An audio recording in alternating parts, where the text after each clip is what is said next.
que vamos a tener la posibilidad de llevar nuestros productos fuera o de traer productos desde afuera, sino que lleva un proceso de pensamiento, lleva un proceso de normas, lleva un proceso de entender cuáles son las pautas que nosotros tenemos que generar.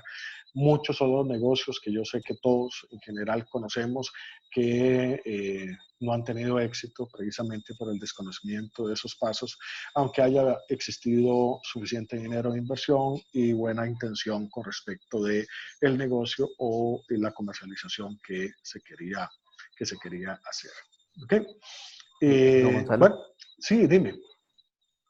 no veo ninguna presentación y creo que también la compañera Maureen tiene algún problema tanto de audio como de video, pero yo no estoy viendo nada en pantalla. ¿Un problema de audio en qué sentido? O sea, ¿no me están escuchando bien? No, yo creo que la compañera Maureen dice que no lo escucha y me parece que está hablando de algo que está mostrando, pero yo no veo nada en pantalla. Ok, vamos a ver qué pasó aquí. Un momentito.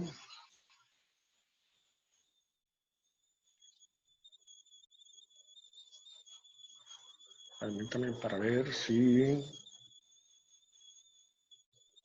Mandé, muchísimas gracias por hacerme la indicación. Ok, share screen.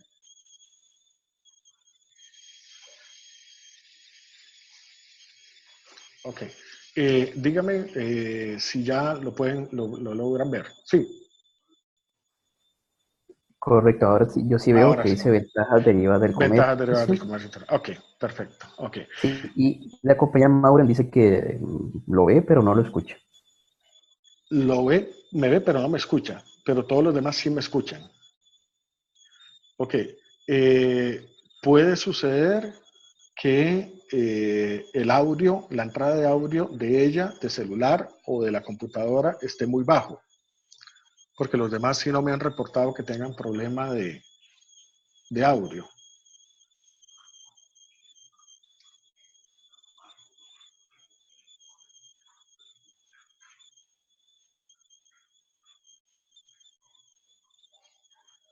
Continuamos.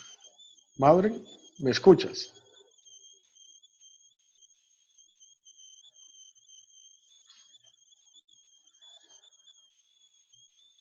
Ok. Bueno, continuamos. Cualquier cosa me vuelven a indicar. Ok, entonces les decía, acá tenemos las ventajas, o sea, una primera ventaja es el movimiento económico que se genera. Una segunda ventaja es el hecho también de que no solamente se hace una transferencia comercial, sino que también se hace transferencia tecnológica. No es lo mismo los que tenemos más tiempo y más años, ¿verdad? No es que seamos más viejitos, sino que tenemos más experiencia, pero no es lo mismo hacer negocios hoy que hace 30 o 40 años. Y precisamente no es lo mismo porque hemos tenido una serie de transferencias en herramientas tecnológicas que nos han permitido en su aprovechamiento ser mucho más eficientes. Y lo otro también es, la tercera ventaja es la facilidad con la que cuentan los productores para poder comercializar esas mercancías hacia otros mercados. Ustedes a través de los trabajos pues se han dado cuenta que en Costa Rica tenemos distintas organizaciones que precisamente se orientan a el hecho de ayudar a los productores para esa comercialización. No es casualidad, o sea, no es casualidad que haya toda esta serie de organizaciones, instituciones ayudando. ¿Por qué? Porque el comercio cada día, por dicha, pues va creciendo más.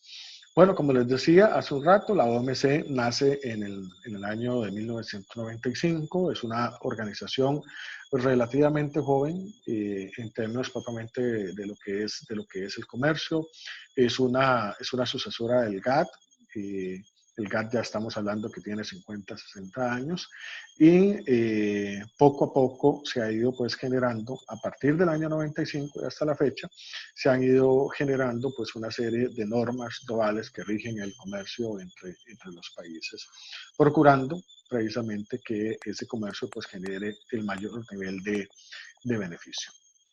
Ok, ¿cuáles son los principios fundamentales de la OMC? Hacer comercio sin discriminar, hacer comercio más libre y abierto, que haya previsibilidad, o sea, saber cuáles son las condiciones anteriores o antes de que sucedan las cosas, un fomento de una competencia leal, que eso es muy importante, la promoción del desarrollo y la reforma económica, y un último elemento que igual nuestro nuevo presidente en Estados Unidos dice que no existe el calentamiento global y otras cosas, pero la OMC sí se mantiene en términos de que hay que generar una protección al medio ambiente. Y es una cuestión básica, o sea, nosotros para poder crecer económicamente y para poder mantener nuestros niveles de comercio actuales debemos cuidar el planeta, debemos cuidar el medio ambiente, no solamente porque sea una política actual o moderna de las empresas, sino porque los recursos cada vez son más finitos y la población cada vez es mayor y sus necesidades, por lo tanto, son cada vez mayores. ¿Okay? Bueno, la OMC se encarga de administrar los acuerdos comerciales, que ya ustedes, como les digo, en el curso de tratados van a ver cuáles son los acuerdos que tiene Costa Rica en este momento. Sirve como foro para la negociación comercial y la resolución de diferencias comerciales, examina, eso es muy importante, las políticas comerciales nacionales, o sea, los países conforme se van integrando y van abriendo espacios en productos y servicios a nivel de comercio internacional, la misma OMC les puede indicar cuáles son las diferentes situaciones que se deben cambiar a lo interior del país. Hace algunos días pues tuvimos la noticia de que no estamos muy bien en términos de lo que es el rango país a nivel internacional, precisamente por el hecho de la no aprobación de una ley en la Asamblea Legislativa. Todo eso afecta, o sea, todo eso afecta y ya nos ha ido afectando las calificaciones que nos dan a nivel internacional. Y el otro elemento también es que ayuda a los países en desarrollo con cuestiones de política comercial, prestando asistencia técnica y organizando programas de formación.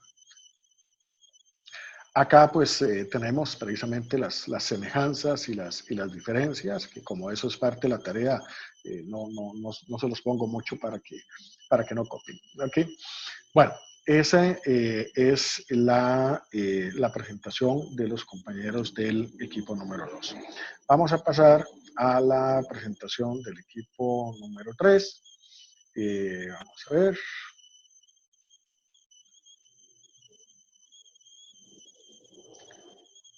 Vamos a ver.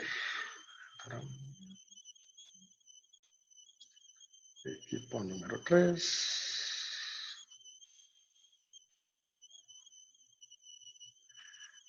Ok. Ahí tenemos ya la pantalla del equipo número 3 que nos habla precisamente de lo que es el arbitraje y el comercio internacional. Ok. Un arbitraje en sí es un método de resolución de conflictos, un método alternativo de resolución de conflictos. ¿Eso por qué razón? Porque, bueno, con excepciones, pero podríamos decir que hoy en día muchas de las diferencias comerciales y de mercados se están resolviendo por vía diplomática, vía económica y no por vía guerra o por vía conflicto. No podríamos decir lo mismo de las situaciones probablemente que tienen que ver con lo que son las energías, caso particular del petróleo, que sabemos que muchos de los conflictos que hay en el Medio Oriente, pues lamentablemente nacen precisamente no solo de la ubicación de los yacimientos, sino también de por dónde es que son transportadas esas mercancías. ¿Okay? Siempre se va a generar en todo proceso de arbitraje un laudo arbitral. ¿Okay? El laudo arbitral es una definición o una sentencia, por decirlo de alguna manera, final, ¿Por qué? Porque se parte del hecho de que en el proceso de la resolución alternativa de conflicto, cada una de las partes involucradas tuvo posibilidad de presentar las diferentes pruebas de descargo para poder apoyar su manera de ver la situación. Entonces el laudo arbitral tiene esa característica. Igual también la tiene por algo muy práctico. O sea, nosotros no podemos estar en el caso de lo que es comercio internacional en una situación en donde a cada uno de los laudos o a cada una de las situaciones que se dé, les vamos a estar poniendo recursos de revocatoria, revisión, etcétera, porque si no, entonces se perdería precisamente el objetivo principal, que es el hecho de resolver el conflicto, indicarle a cada una de las partes cuáles son sus grados de responsabilidad y los cambios que debe tener cada uno de ellos. Un aspecto importante es que el arbitraje no solamente está dirigido a países, ¿verdad? Que a veces se tiene la idea de que está dirigido solamente a países. Cubre personas físicas y cubre personas jurídicas. Dentro de lo que es el esquema del arbitraje internacional, el Estado, por ejemplo, en este caso el Estado costarricense, que tiene en este momento un proceso con el Estado mexicano, se consideran figuras jurídicas, pero también puede generarse desde la perspectiva de una persona física. O sea, un productor nacional puede hacer o sea, puede generar o puede solicitar un arbitraje comercial internacional. Evidentemente, sí se tiene que demostrar que ese arbitraje está orientado a resolver una controversia que sea de carácter transigible. O sea, que haya posibilidad de negociación, porque si las posiciones de ambas partes es yo quiero que se resuelva al 100% hacia mi lado o quiero que se resuelva al 100% de este otro lado, evidentemente no se va a poder generar pues precisamente un proceso de arbitraje. Un árbitro internacional, que en este caso está constituido por un grupo y no por una persona, tiene la misma función que los árbitros, el árbitro central y los árbitros de línea en un partido de fútbol. Tienen que transigir, que si el árbitro dice que hubo falta, pues se procede de acuerdo a esa falta y a la sanción que ya está establecida por esa falta. Pero si por el contrario, cada vez que el árbitro indica una falta, vamos a irnos en contra del árbitro, pues evidentemente no se pierde ese carácter transigible. ¿Ok? ¿Cuáles son las ventajas del arbitraje? Ya dijimos una primera, o sea, las decisiones son definitivas y son vinculantes, o sea, no hay forma de escaparse de lo que se defina. ¿Por qué? Porque previamente se ha firmado un convenio en donde el país, la persona, la entidad jurídica, el sector productivo, etcétera, se ha comprometido a respetar precisamente las decisiones que se generen. El otro aspecto importante, y que eso lo discuten sobre todo las personas que entran dentro del esquema nacionalista puro, es el reconocimiento internacional de los laudos. O sea, en muchas ocasiones uno escucha gente que dice, ¿por qué una organización externa tiene que decirme lo que yo tengo que hacer como país? Pero es que si ese país se ha comprometido a reconocer internacionalmente eso, evidentemente lo que suceda como decisión, pues va a estar por encima muchas veces de lo que es el ordenamiento jurídico interno de un país. El otro elemento es la parte de la neutralidad. Ahí estamos hablando de que debe revisarse 5 aspectos: dónde va a dar el arbitraje, el idioma, eso es muy importante. Si ambas partes pues tienen idiomas diferentes, tiene que buscarse las condiciones para que haya un entendimiento claro de ambas partes de cómo va el proceso, las reglas del procedimiento y derecho que se aplican, la nacionalidad de los árbitros, eso también es muy importante. Eso es como cuando uno dice este árbitro es sapricista y va a arbitrar un partido de Saprissa contra la Alajuela, pues evidentemente no nos sirve. Y el otro aspecto importante también es la representación jurídica. Eso es un elemento que sobre todo para países en desarrollo puede resultar una desventaja. ¿Por qué? Porque las representaciones jurídicas en estos casos son sumamente caras. Son sumamente caras y son procedimientos que, dependiendo de cuán complejo sea el caso, pues pueden durar bastante tiempo. El otro elemento es que debe haber una especialización de los árbitros, o sea, el árbitro que va a intervenir o los árbitros que van a intervenir deben tener experiencia demostrada específicamente en el área de lo que es la resolución del conflicto. ¿Hay rapidez y hay economía? Sí, porque no es tan amplio como un procedimiento judicial, que inclusive el procedimiento judicial tiene el inconveniente de que si es una situación, por ejemplo, costarricense, y hay que verlo en una corte norteamericana, pues evidentemente ya hay una desventaja. Acá la diferencia es que Costa Rica, Estados Unidos, en un arbitraje dado a nivel de comercio internacional, pues se ven en igualdad de condición. Y la otra parte es la situación de la confidencialidad. Las audiencias no son públicas, la comunicación del laudo sí, o sea, sí es público, porque al final, pues, evidentemente, cada uno de los países, pues, va a generar la comunicación hacia su ciudadanía. Perdón. Bueno, ¿quién se hace cargo? Ya lo sabemos, la CCI, la Cámara de Comercio Internacional, aunque también, o sea, están ahí otros agentes como lo que es el Tribunal Arbitral y la Secretaría General de la Corte Arbitral, que son dos instancias auxiliares que permiten que se pueda llevar el proceso de la mejor manera. Ahí, de manera muy esquemática, hablamos de cuál es el funcionamiento del arbitraje. Se tiene que presentar una demanda para el inicio del proceso arbitral. Se debe obtener una contestación sobre esa demanda, porque también se debe de valorar por parte en este caso, de CSI, se tiene que valorar si es admisible o no la demanda. Una vez se realiza la designación de los árbitros y se comunica el nombramiento, la Secretaría General recibe los escritos y las notificaciones de las decisiones una vez aprobadas por la Corte, e igual, perdón, la Secretaría General o el Secretario General entrega el expediente al Tribunal Arbitral, donde precisamente se habla de la resolución y el acuerdo emitido por el caso. Y finalmente se genera un acta de emisión, que es donde ya se da la versión final de cuáles son las decisiones tomadas en ese proceso y básicamente pues como laudo. Ahí tenemos, bueno, vamos bien de tiempo. Ahí tenemos el trabajo de los compañeros del equipo 3. El equipo 4 nos va a colaborar. Vamos a ver por acá. El equipo 4 nos va a colaborar con el tema de la cobranza internacional. ¿Okay? Ahí lo tenemos ya en pantalla. Algunos de los compañeros que nos ayudaron con esto. En el caso bueno, ahí ya está la lista definitiva, ¿verdad? De los distintos autores que tuvo esta presentación. Bueno,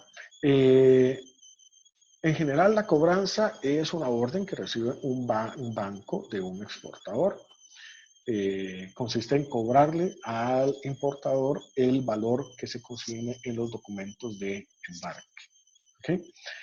Es una gestión de cobro hecha por el banco sin asumir responsabilidad por falta de pago o aceptación de los documentos. ¿Qué significa eso? O sea, significa que básicamente pues el banco procesa la cobranza, pero los involucrados, tanto el que paga como el que cobra, evidentemente deben de tener claros cuál es la parte de documentación. Por eso, incluso ustedes también pues reciben el curso de medios de pago internacional con una revisión muy rápida de cuáles son los distintos medios de pago que hay y cuáles son las características, ¿verdad? Evidentemente es un tema bastante amplio que no podríamos desarrollar tan fuertemente. Bueno, ¿cuáles son los tipos de cobranza que tenemos? Tenemos la cobranza a la vista, ¿verdad? Que es cuando los documentos se entregan contra el pago del 100% del monto. La cobranza a plazos, que es cuando se entregan contra la aceptación de una letra de cambio. Por eso es que se unió el tema de la cobranza con el tema de la letra de cambio, que la vamos a ver un poco más tarde. Es el trabajo de uno de los grupos de compañeros. Y está la cobranza de exportación o importación, que es cuando, bueno, desde importación, cuando el banco intermediario es el intermediario para el importador, y de exportación se hace el mismo rol para el exportador, o sea, se puede separar en ambas situaciones. ¿Okay? Bueno, el procedimiento se resume en 5 pasos. El vendedor hace llegar al banco los documentos de embarque y la carta de instrucciones. Sobra decir que son documentos que no deben de tener errores, no pueden tener errores. Se entregan esos documentos de embarque al importador. El banco remitente envía sus documentos a su corresponsal en el país del comprador. Eso es importante también, o sea, eso es un elemento que sobre todo cuando uno empieza a nivel de comercio internacional debe estar claro, no todos los bancos generan estos procesos y no todos los bancos los generan con un nivel de agilidad y conocimiento importante. Entonces, sí es importante valorar eso. Luego, el banco cobrador notifica al importador sobre los documentos recibidos y los requisitos de su pago, y el comprador entrega los documentos contra pago o aceptación. ¿Okay? Entonces, eso es digamos, el resumen del procedimiento. Ahí los compañeros nos aportan un esquemita, ¿okay? Sobre cuál es el procedimiento. ¿Okay? Vamos a pasar ahora a lo que es la letra de cambio. Vamos a unir esta parte de la cobranza con la letra de cambio. Ahí ya ustedes la tienen en pantalla. Igual también tenemos los compañeros que nos ayudaron con ese proceso. La letra de cambio es un título formal. Cuando hablamos de un título, estamos hablando de un título valor. Estamos hablando de que ese documento o ese papel, con ciertas características establecidas legalmente y con ciertas características de seguridad establecidas, es el equivalente a dinero en efectivo. Es equivalente a poder transformarla en un valor monetario. ¿Okay? Sirve precisamente para documentar una orden de pago y sobre todo documentar el lugar y fecha de vencimiento determinados. O sea, una letra de cambio por defecto no se puede hacer abierta. ¿Okay? Es más, si se hace abierta, ahora vamos a verlo un poco más tarde, se interpreta que el pago tiene que ser de forma inmediata. O sea, uno no puede perder de vista que se debe de definirse lugar y fecha de vencimiento determinados. ¿Okay? ¿Cuáles son las ventajas que ofrece este medio de pago? Primero, una garantía. O sea, al ser un título valor, desde el punto de vista jurídico comercial, también es un documento ejecutivo. Si a mí no me la pagan, yo puedo tomar ese documento y llevarlo a la instancia judicial respectiva para lograr ese pago, e igual demandar. Y lo otro también importante es que al ser un título valor, se usa como un instrumento de crédito. O sea, yo puedo tomar una letra de cambio que ha sido librada a mi favor y transferirla bajo ciertas condiciones hacia otra persona, pues se basa en el hecho de que hay seguridad de que el pago se va a hacer. Siempre van a existir tres involucrados en el proceso de una letra: el girador o librado, que es el que elabora el documento y da la orden de pago; el girado aceptante o librado, quien es el que acepta la orden de pago; y el beneficiario o tomador, que es quien recibe la suma de dinero en el tiempo señalado. El beneficiario tomador puede ser el girado, el aceptante o el librado en primera instancia, pero este girado, aceptante o librado puede transferir ese documento a un tercero, y entonces ese tercero es el que finalmente va a ser el beneficiario y es el que va a recibir el dinero. Evidentemente, cuando se da esa transferencia de segundo nivel, el beneficiario último ya le ha pagado o le ha dado cierta cantidad de dinero a el librado inicial. Aquí tenemos un ejemplo de lo que es una letra de cambio. En este caso la tenemos digital, o sea, con todos la información digitalizada y con las firmas. ¿Ok? Vean que es importante, ahí se establecen las calidades del librador, el librado, se establece el monto, que también es importante, se establece lo que es las fechas importantes de libración, o sea, cuándo se hizo, y las fechas de pago correspondientes. Eso es muy importante. ¿Por qué? Porque, por ejemplo, si la letra de cambio establece que la fecha es dentro de 3 meses, la parte cobradora no puede pretender hacer el cobro con anticipación a la parte que ha librado esa letra de cambio. ¿Ok?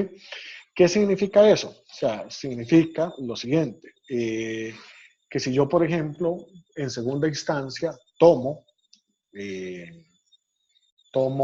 una letra de cambio de una persona que es a su vez librado, igual yo tampoco puedo hacer efectiva esa letra de cambio antes de la fecha establecida, ¿ok? Facialmente en lo que es la letra como tal.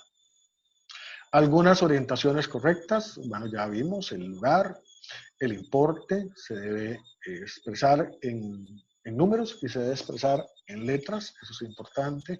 También algo muy importante con respecto al importe es definir la moneda, o sea, claramente qué es, o sea, no es lo mismo el renminbi, que no es lo mismo el yuan, no es lo mismo el dólar, no es lo mismo el dólar norteamericano versus el dólar australiano, etcétera. La fecha en que se libra, el vencimiento, el nombre del tomador o tenedor, la cantidad, igual como les decía, especificando la moneda, domiciliación, eso es importante, cláusulas, eso es en caso de que existan alguna cláusula específica, el nombre y el domicilio librado, firma, nombre, domicilio librador, la declaración de aceptación, la declaración de aval, la declaración de endoso y espacio en blanco. Ese espacio en blanco pues, se utiliza en caso de que haya que hacer algún trámite adicional o extraordinario con el documento. ¿Ok? Vean que dice claramente, o sea, yo puedo endosarla a menos de que la letra como tal diga que no pueda ser transmisible, ¿verdad? El endoso transmite todos los derechos resultantes de la de la letra de cambio. Básicamente es recibir el pago, recibirlo en la cantidad específica en la letra, recibirlo en la moneda específica en la letra y recibirlo en la fecha y el día, o sea, el día específico en que está establecido que se va a hacer el pago. ¿Ok? Dice que mientras que la letra de cambio no haya vencido, el tenedor o un simple portador puede presentarla para su aceptación por parte del librado. Por eso es que se habla de que es un título valor. O sea, es como si yo anduviera un cheque que no tiene una fecha de vencimiento todavía y yo puedo utilizarlo o que, digamos, no ha excedido el tiempo que por reglamento los bancos establecen para hacer el cambio. La aceptación puede ser pura y simple, pero el librado se obliga siempre a pagar la letra de cambio a su fecha de vencimiento. También pueden existir las letras de cambio a plazo cierto, desde el punto de vista de que deban presentarse para su aceptación en un año a partir de su fecha. ¿Okay? Eso también es importante, o sea, si se establece como tal, pues ese es el periodo máximo en que se puede presentar. Con respecto de lo que se habla del aval, dice que se puede presentar, o sea, se puede avalar la letra de cambio con algún tipo de garantía. Esto lo que básicamente establece es que esa letra o que ese título valor pues tiene efectivamente el respaldo correspondiente en dinero. Evidentemente, en todos estos casos de títulos valores y este tipo de documentos, también pueden existir situaciones en donde se ejecuta un acto de este tipo con buena fe de tal vez de la persona que la recibe, no tan buena fe de la persona que la genera, ¿verdad? Porque puede ser que efectivamente al final pues no se tenga el dinero o no se tenga, ¿verdad? Las condiciones para poder hacerle frente. Ahí el asunto es que de todo modo la persona que la recibe pues queda protegida en razón precisamente del carácter legal que tiene. Entonces, bueno, ahí estamos hablando de que el vencimiento puede ser a la vista, a plazo cierto desde la vista, a plazo cierto desde fecha y a fecha fija. ¿Okay? Son las distintas condiciones. ¿Ok? Dice que para que se pueda cobrar se debe presentar el tenedor al librado en el lugar y fecha indicados. ¿Okay? Cuando el avalista paga la letra de cambio, adquirirá los derechos derivados de ella contra la persona garantizada. ¿Okay? Eso también es importante, o sea, si hay una garantía y no se ejecuta el pago directamente, pues entonces se puede proceder a hacer efectiva la garantía. El protesto es una negativa de la aceptación o de pago. Esa negativa debe hacerse ante abogado y por acta notarial, perdón, y se tiene 8 días a partir de la presentación para hacer ese protesto. ¿Okay? El protesto se utiliza cuando han habido cambio de condiciones o hay alguna situación particular del documento o del proceso de comercio o de negociación más bien que se ha hecho y que puede pues, generar alguna situación particular. ¿Okay? Bueno, vamos ahora con vamos a ver, nos hace falta la parte de garantías. Vamos a entrarle al tema de garantías. Ajá. Y vamos a compartírselos en pantalla.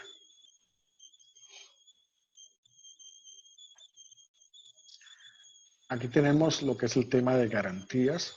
El tema de garantías, bueno, lo trabajaron algunos compañeros también. Es un medio básicamente para disminuir los riesgos que se presentan en una relación comercial. Aseguran la obligación del pago y algo muy importante es que la garantía como tal está sujeta al contrato de la negociación. O sea, en cualquier contrato que se genere a nivel de comercio internacional, igual también, o sea, en cualquier transacción comercial, se tiene que procurar que haya la existencia de una garantía. En el caso de productos, pues sabemos que nosotros si compramos y aportamos un dinero por comprar un celular o por comprar una cocina o comprar una casa o un carro, pues ahí hay elementos de garantía. Los elementos de garantía es sobre lo que yo estoy invirtiendo. En este caso igual, o sea, yo como productor estoy invirtiendo una serie de cuestiones en lo que es la producción de un determinado producto, la explotación de madera, la transformación de madera, la transformación del chayote, la generación de las mermeladas, etcétera. O sea, se ha generado toda una serie de gastos que evidentemente cuando yo vendo ese producto, pues yo tengo que garantizarme que efectivamente el dinero me llegue y yo pueda recuperar esa inversión más lo que es la parte de la ganancia que yo quiero tener. ¿Okay? El exportador entonces se puede cubrir ante el riesgo de impago y el importador también se puede proteger por pagos anticipados realizados. Eso es muy importante porque en el caso del comercio, pues como dicen por ahí, uno siempre tiene que estar con un ojo abierto y un ojo cerrado y con una oreja abierta y una oreja cerrada. O sea, siempre hay que estar atento de un lado y del otro lado no tan atento. Pero aquí la situación es que también se da el caso de que ya inclusive creo que lo habíamos conversado en la sesión presencial, los casos en donde el importador le dice al exportador, bueno, sí, mándame chayotes, mándame arroz, mándame de distintos productos, y cuando se da cuenta es que lo que le llega es un embarque de arena o de piedras o de otro tipo de situaciones que al final no es lo que se esperaba. Y tal vez el importador pues ha generado algún tipo de pago anticipado, pues evidentemente también tiene que garantizarse. Aquí tenemos los distintos tipos de garantía. Yo puedo tener una garantía de licitación, una garantía de buena ejecución, una garantía de devolución o pago anticipado, una garantía de pago cobro, una garantía de cumplimiento, una garantía de sobregiro, y también puedo tener una carta de crédito de garantía o contingencia. ¿Okay? Cada una de ellas responde a distintos tipos de negociación que nosotros podamos tener.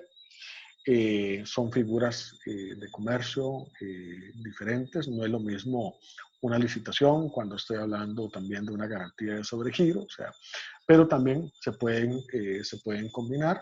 ¿Por qué razón? O sea, porque yo puedo tener una garantía sobre buena ejecución y también puedo tener una garantía de cumplimiento. O sea, eso va a variar mucho de qué tan complejo es el proceso, y también en este tipo de situaciones, aunque hay elementos estándar del manejo de la documentación y de los procedimientos, también hay una parte que uno no debe olvidar en la cuestión de negocios, y es precisamente la reputación del comprador y la reputación del vendedor. Entre más se conozca la reputación positiva de cualquiera de esos dos, pues evidentemente se va a tener una mayor tranquilidad. Se va a tener un proceso pues más maduro en cuanto a lo que es el intercambio comercial. Pero el consejo es, seamos amigos, seamos conocidos, reconozcámonos, construyamos una reputación positiva entre los dos, tanto comprador como vendedor, pero no olvidemos que los papelitos hablan. ¿Okay? Entonces siempre es importante ver eso. Entre menos conoce uno un comprador o un vendedor, regularmente uno se va a encontrar con que la gente quiere más y más documentos. Entre más se conocen y haya mejor reputación, van a requerir menos documentos. Ahí el asunto es buscar un equilibrio adecuado entre no excederse en la cantidad de documentos y tampoco quedar descubierto. ¿Okay? ¿Por qué razón? Porque las condiciones de las personas y las condiciones comerciales cambian todos los días.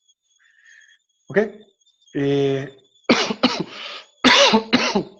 Precisamente, como les decía ahora, la importancia es porque se fortalece el nivel de confianza entre las partes involucradas en el negocio. O sea, yo invertí, yo hice la producción de algo y voy a recibir el dinero. Yo me di cuenta de que tal persona produjo tal producto, yo se lo voy a comprar y yo quiero tener la seguridad de que lo voy a recibir en las condiciones en que yo lo pedí. ¿Ok? Aplicación de las garantías, igual lo vemos que se puede aplicar hacia el exportador o se puede aplicar hacia el importador. ¿Ok? En el caso del exportador se aplica cuando hay un contrato en que paga la mercancía una vez que la ha recibido. Y en el caso del importador, básicamente es cuando se le ha solicitado al importador algún pago por adelantado de la producción o para, digamos, lograr la transformación del producto. Esto es, por ejemplo, se da mucho en la explotación de madera y en algunos casos de ciertos productos agrícolas, en donde el vendedor le dice, mira, yo necesito un 20 o un 30% de adelanto para poder hacer la explotación de la finca, poder sacar el producto donde yo lo tengo y ponértelo en contenedor. Entonces ahí se tiene que aplicar precisamente la garantía dependiendo de cuáles sean esas condiciones a las cuales se llega de acuerdo. ¿Cuáles son las ventajas? Se funciona el aseguramiento de la transacción comercial. Hay separación de la obligación garantizada y el contrato de garantía. Eso es importante. Están unidos, pero yo puedo tramitar una situación jurídica por el contrato y puedo de llevarlo directamente solo por efecto de la garantía. Hay una suposición de que si hay una garantía o un documento de garantía, también existe un contrato. Ese contrato se recomienda que sea siempre por escrito, pero hablando de la situación de confianza que se decía hace un momentito, pues efectivamente hay gente que dice, mira, no, o sea, yo te conozco muchos años, choquemos la mano, hacemos el contrato, dame nada más el papel de garantía y no hay contrato. Entonces, en esos casos, por eso es que, aunque están unidos, sí puede haber independencia en la parte propiamente jurídica. ¿Ok?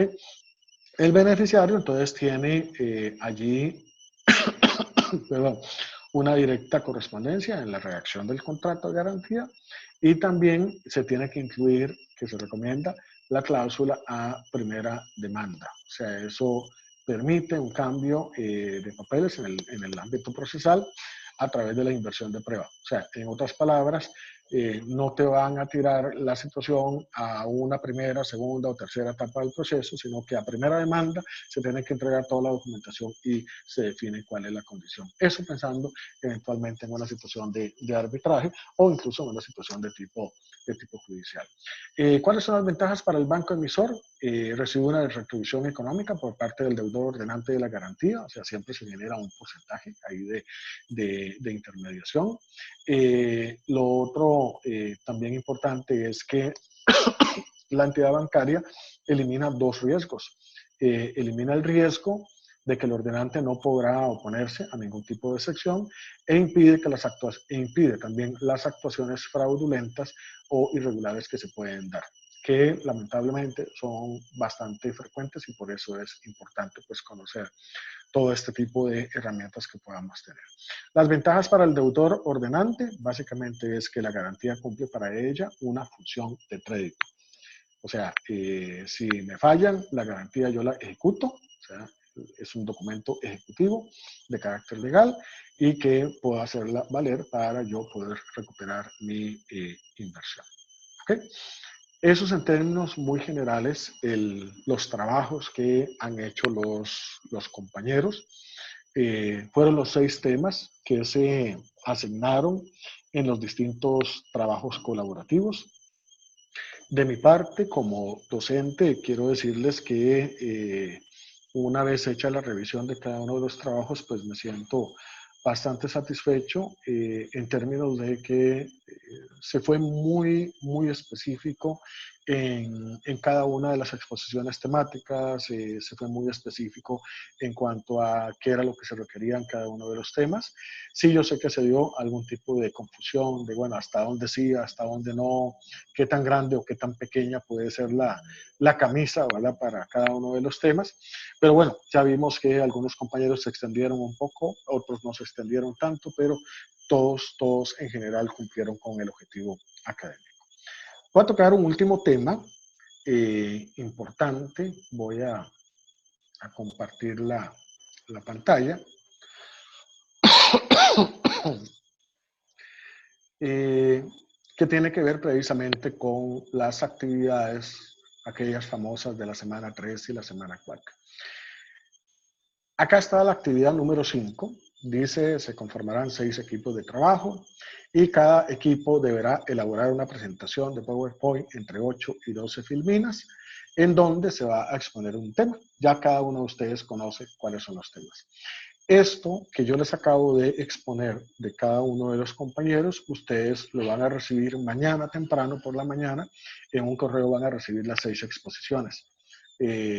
La que ustedes trabajaron, más las otras 5 de los otros subgrupos, precisamente para que les quede la información como parte del material del curso. Y había una actividad número 6 que algunos de ustedes la cumplieron, o más bien, no, sí, creo que todas la cumplieron. Tengo que revisar bien, habían 2 otras personas que estaban pendientes. Pero entonces, bueno, tenemos esta parte del trabajo colaborativo y tenemos esta parte de la actividad número 6, que era la estrategia de negocios. ¿Okay? Esto yo lo estoy retomando porque esto este compartir los documentos colaborativos de cada uno de los compañeros era uno de los objetivos finales de esta actividad. Como tuvimos que hacer algunos cambios en la metodología y el orden del curso, pues entonces ahora ya tenemos el resultado final. Con la ventaja de que entonces también eso significa que este trabajo colaborativo lo vamos a considerar para efecto de la nota final, tal cual como estaba establecido. E igual, invitar a los compañeros que por alguna razón no hicieron la actividad 6, ponerse al día con la actividad 6. Mañana, les adelanto, mañana vamos a estar haciendo una actividad parecida en donde vamos a revisar los trabajos colaborativos del curso de medios de pago internacional y vamos a estar discutiendo también cómo pues vamos a manejar esas actividades de semana 3 y 4. Nos quedan, de acuerdo a lo programado, alrededor de unos 15 minutos. Entonces, si alguno de ustedes tuviera algún comentario o alguna pregunta con respecto de las temáticas revisadas, queda abierto el espacio a partir de este momento por los próximos 15 minutos.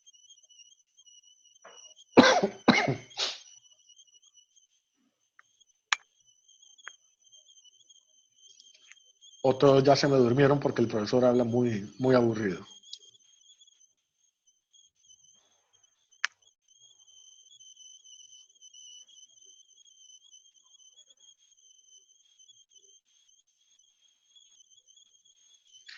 ¿No tenemos dudas?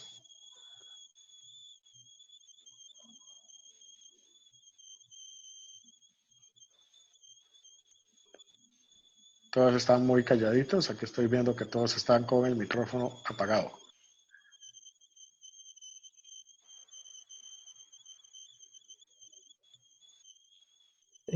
No, yo personalmente no tengo dudas, nada más que siento que tengo todavía mucho por delante. El tema de los dispositivos, creo que el tema de los chayotes, que es parecido una estrategia. El tema de los incoterms es como de no acabar, ¿verdad? Sí, sí, eso es importante. Qué dicha que tocas ese tema. Tenemos que estar claros de que estos dos cursos, tanto Introducción al Comercio como Medios de Pago, son la introducción que ustedes han tenido a lo que es el programa de técnicos. Ya próximamente, bueno, viene un curso de tratados comerciales, viene un curso de seguros de carga internacional, viene un curso de procedimientos aduaneros, viene curso de merciología. Esos son los cursos que ustedes van a tener, que eso es importante. Aprovecho que tengo a la mayoría del grupo conectado. Ya revisamos la secuencia de los cursos. ¿Se acuerdan que había dudas si íbamos a empezar el próximo curso el 6 o el 13? El curso se va a iniciar el 13 de mayo. Porque la persona que les habla, y eso es mea culpa, la persona que les habla cometió el error de que en las 8 semanas de trabajo del curso anterior o del bimestre anterior, considere Semana Santa. Y de ahí en Semana Santa, pues ustedes estaban ahí comiendo sardina y descansando, la mayoría, u otros trabajando. Pero precisamente esa es la diferencia que se nos generó entre el cronograma que les habíamos entregado y la finalización del curso. Entonces, eso también nos da tranquilidad porque se acuerdan que todavía hay algunas actividades que tenemos programadas para los próximos días, inclusive hasta el día 8 de mayo. Entonces, para no solapar cursos, yo de todos modos, igual mañana Julio les va a enviar a ustedes la notita oficial de que el próximo bimestre va a empezar el día 13 de mayo. Los tres técnicos van a recibir el curso de procedimientos aduaneros, porque es un curso que comparten los tres técnicos, con diferentes nombres, pero finalmente es procedimientos aduaneros. Uno de los énfasis, si no me equivoco, el de aduanas, va a recibir el curso de merciología, que es el de clasificación de mercancías. Entonces va a tener merciología y va a tener de procedimientos aduaneros. Los compañeros de logística van a tener seguros de carga internacional y procedimientos aduaneros. Y los compañeros de zonas francas van a tener, perdón, administración de tratados comerciales y procedimientos aduaneros. Esos van a ser los módulos que ustedes van a recibir a partir del día 13 de mayo. Igual, para el 13 de mayo se les va a hacer la convocatoria formal, como siempre se ha hecho, para que ustedes puedan recurrir a esa sesión inicial de trabajo. En estos días Julio me va a estar ayudando también para seguir explorando un poco cómo podemos ir trabajando de la mejor manera los distintos módulos y sobre todo pues el proceso del técnico. ¿Okay? ¿Alguna otra pregunta o aporte?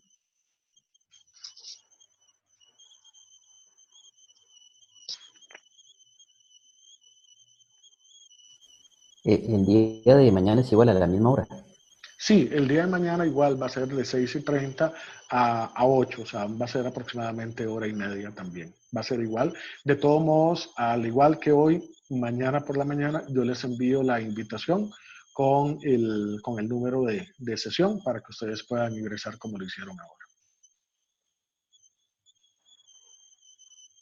Don Gonzalo, una consulta, Dime, Isela. con relación, gracias, con relación al documento que tenemos que enviar de las 5 ideas principales de esta exposición, de cuánto tiene que ser, qué sé yo, es nada más como enumerarlas o es un poquito más Básicamente, explicativo. sí. O sea, la intención es de todo lo que vimos y revisamos ahora, igual mañana ustedes van a recibir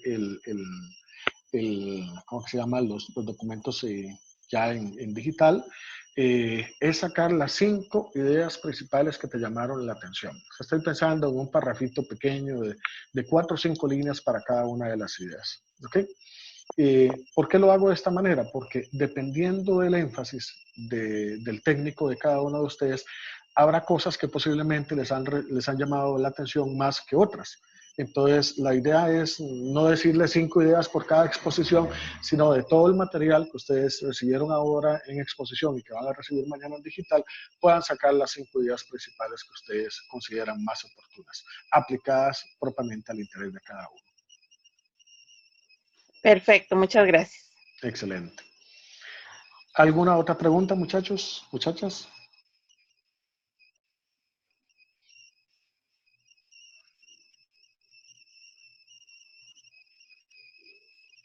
Bueno, si no hay más preguntas ni hay más participaciones, les agradezco a todos haberse conectado.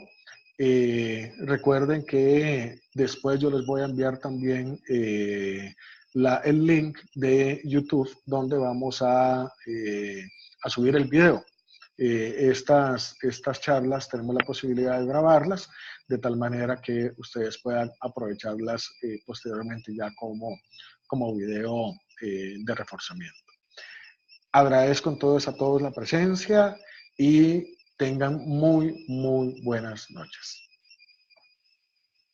Gracias, buenas noches. Gracias a todos.